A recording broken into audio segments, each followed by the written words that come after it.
once again, I am Doc Rodden, and welcome to Heroes and Droids.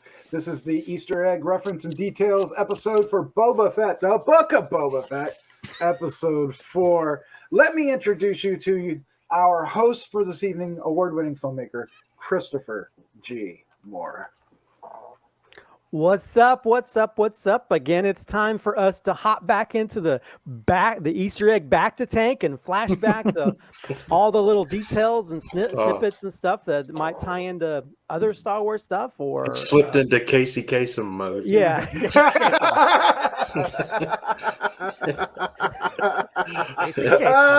This one goes out to their dog who died.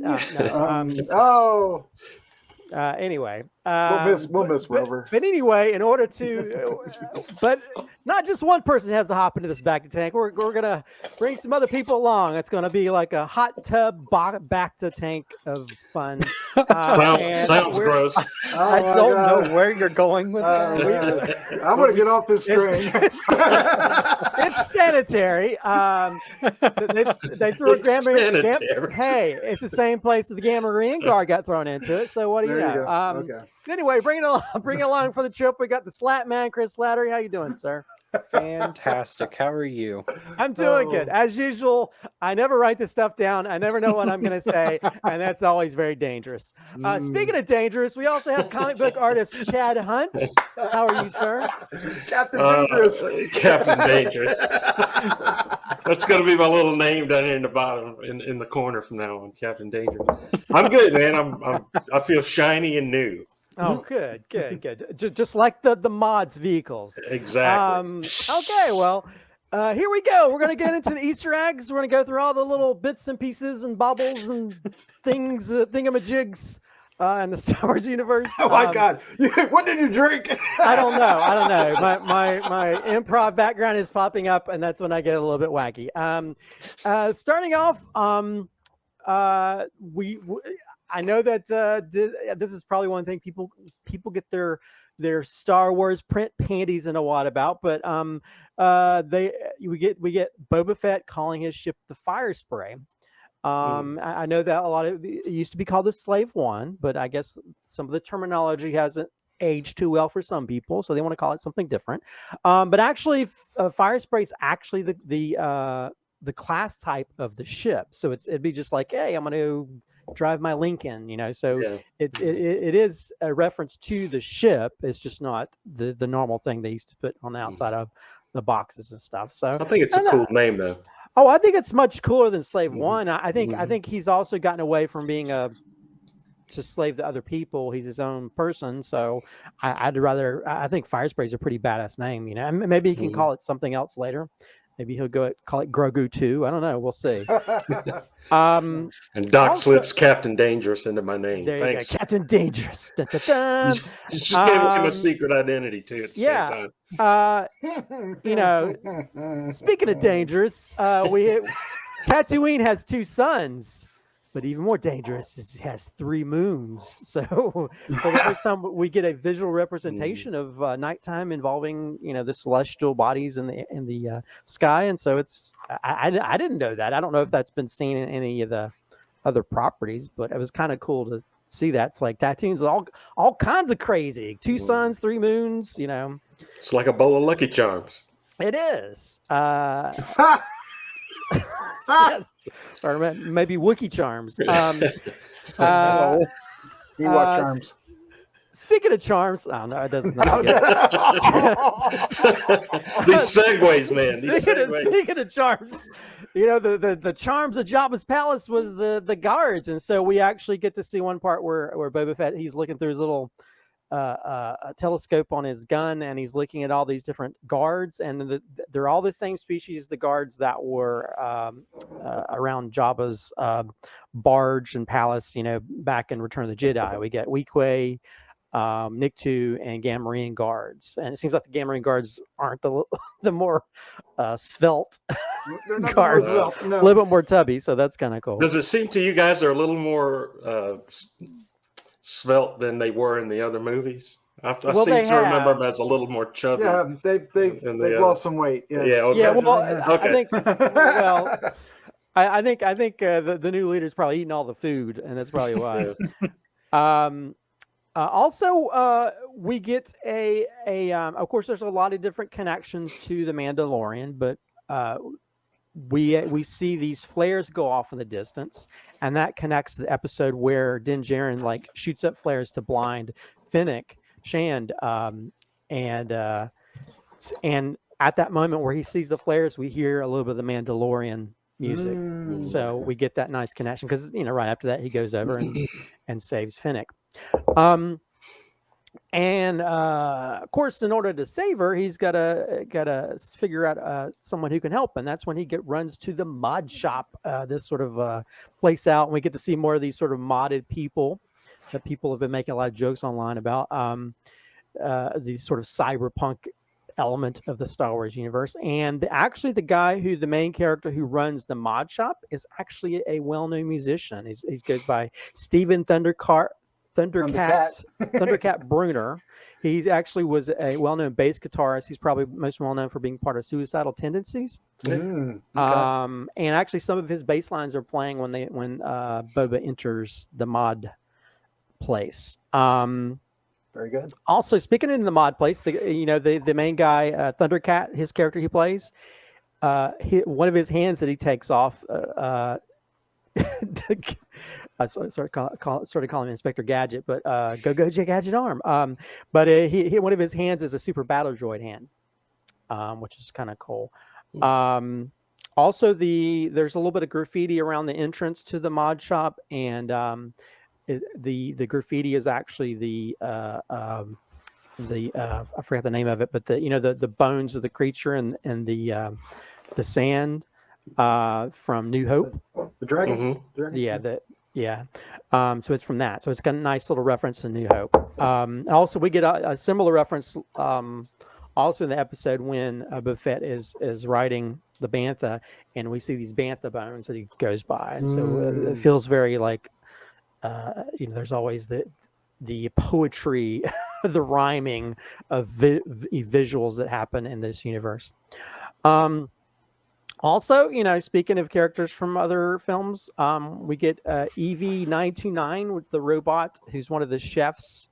Was one of the robots, the bossy robots from Return of the Jedi, and so evidently he works in the kitchen as well. Also, there's a robot similar to him that's running the bar in The Mandalorian. So, and a first sneak peek at the rat catcher droid.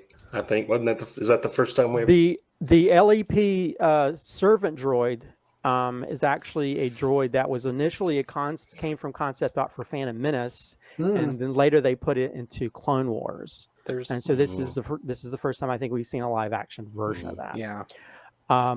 Also, the Blade Chef droid is actually a COO cook droid, and was first seen Attack of the Clones when they're on the liner to Naboo. He's in that. I think he might show up in possibly Clone Wars. I don't know, but also when he's spinning his blades, very similar to General Grievous. Yes, I noticed. I got that vibe the first time I saw that. Discount General Grievous. Also, when they're escaping from the palace, the slave one knocks over a skiff, and it's similar to the skiffs that are flying around Jabba's barge in Return of the Jedi.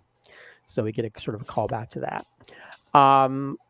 When they're dealing with the Sarlacc pit, of course, they use the Sonic Charge, the famous weapon from Attack of the Clones. It was probably one of the badass versions to have THX that sound in a theater to hear that thing. And in that moment, also, the destroyed Jabba's barge gets sort of sunken into the sand. So all those elements that are part of his fast sort of sink into the sand like a sinking ship. Don't touch my buttons. Exactly. Now, when we're back in the bar, the Transdoshans, when they have the fight with BK, they're known for hunting Wookiees. In fact, if you remember that first episode, there was one of them that showed up with a Wookiee pelt. Oh yeah. And also he ripped their arm off, because you remember that famous line from Han Solo. It's like, Wookiees don't like to lose. They'll rip your arm out of your socket. But also Trandoshans, just like lizards, can grow their arm back. So it's really not that big of a loss for the Trandoshans. Oh no, that's terrible. So maybe that's why he didn't feel so bad out ripping their arms out. So whenever he feels mad, he can just rip their arms off and it'll grow back. The Twilight Garza, the owner of the bar, she calls BK Santo, which is actually similar to the nickname that Dr. Afra had for him. So again, we got another reference to that. So I keep hoping that we'll get a Dr. Afra show up in some property at some point. Also, there's a gold colored Twi'lek who's wearing a gold bikini similar to Leia's. So maybe that's just like a normal one that they would put on some of this sort of slave Twi'leks back in the day, or fire spray Twi'leks. If you want to change it up now. Oh my God, they sparkle too. I don't know. Also, we get a weird reference that references special edition stuff. When they mention that the mayor is giving them intel, Fennec says he's singing like a Yasm, which Yasm is actually a species of Joe Yowza, which was the CGI creature they added in Return of the Jedi. It's like, wah, when he's singing and stuff. Yeah. So that's a form of that creature from that musical sequence, that well-known musical sequence from Return of the Jedi that people love so much. Sarcasm. I didn't mind it, but some people hate it. Also, we get a little, for me as a filmmaker, we get a little filmmaker flourish when BK is getting all angry looking at the Transdoshans. There's a Hitchcock zoom they use, which nice. Was used in like Jaws and other things where like there's anxiety or anger or whatever builds, and so that's a nice little visual thing.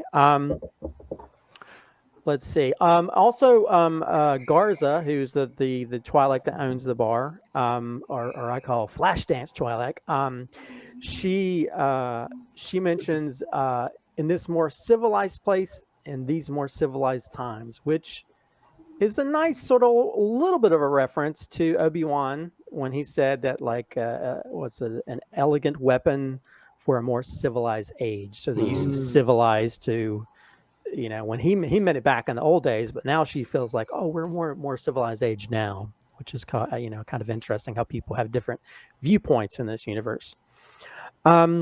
Also, the big scene where they have all the different heavies from all the different parts of the local gangs, I guess, or whatever. Very, very Godfatherish, with Boba Fett being the Godfather of the group.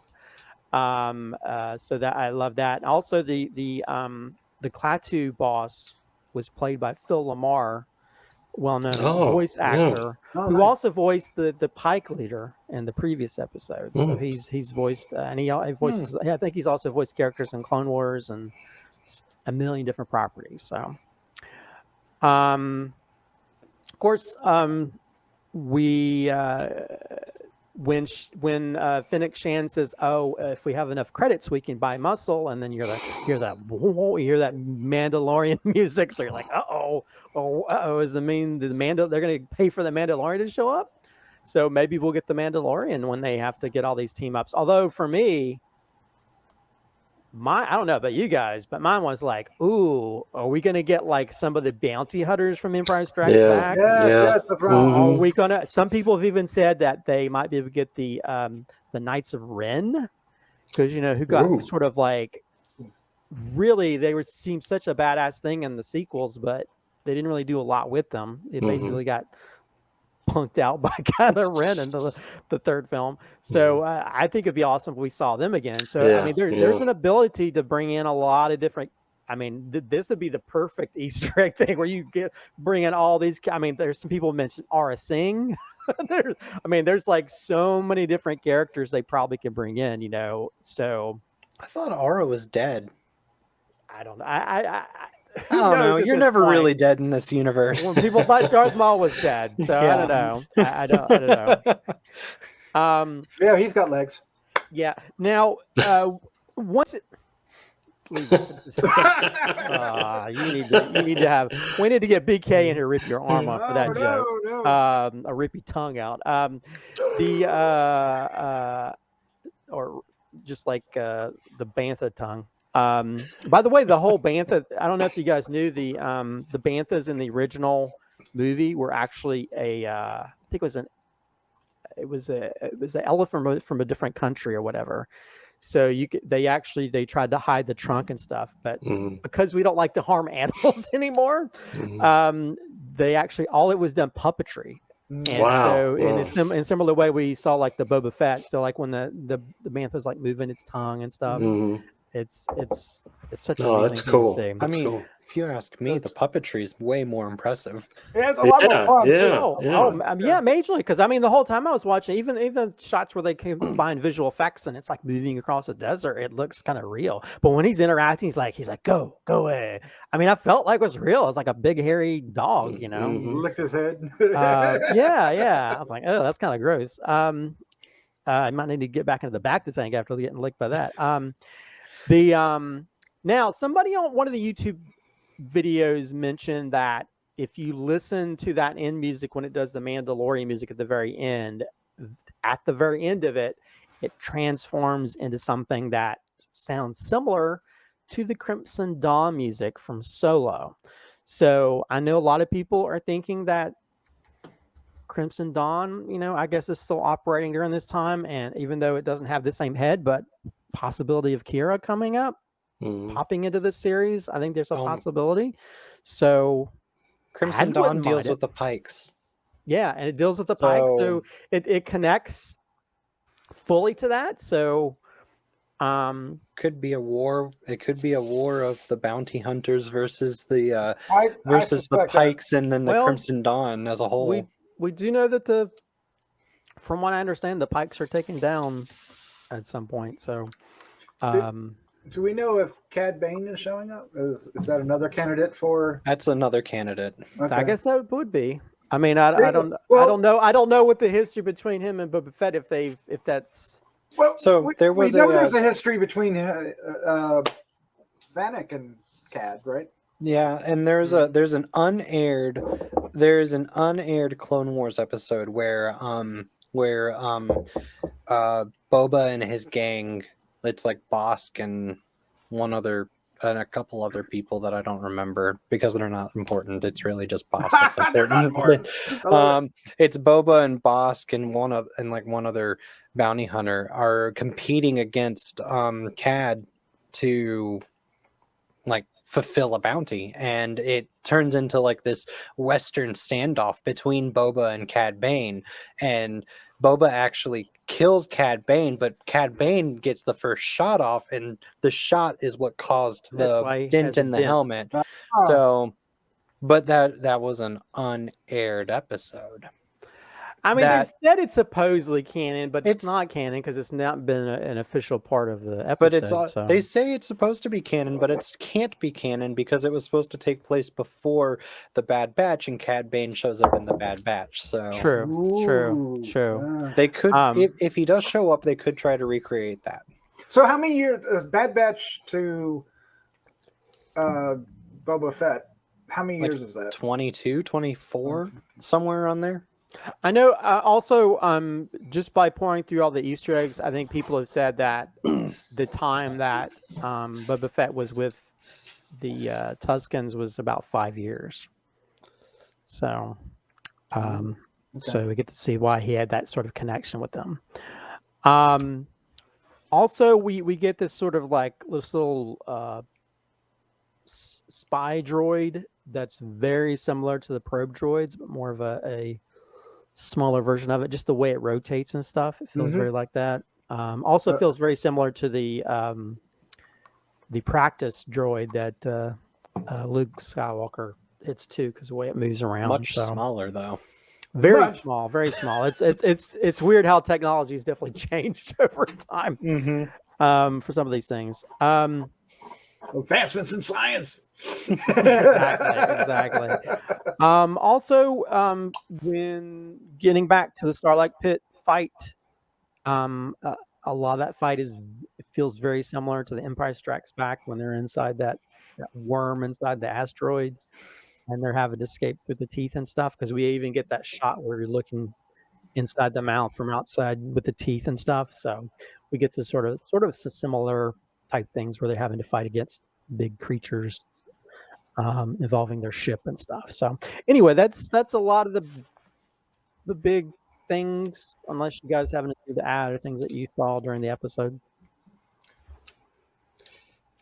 Anything No, that's pretty good. That's awesome. It covered everything. I think. Yeah, I think the only thing we have left is speculation, and that's in our review section, which of course, be sure to look out for our full review of the Book of Boba Fett episode 4, right, Christopher?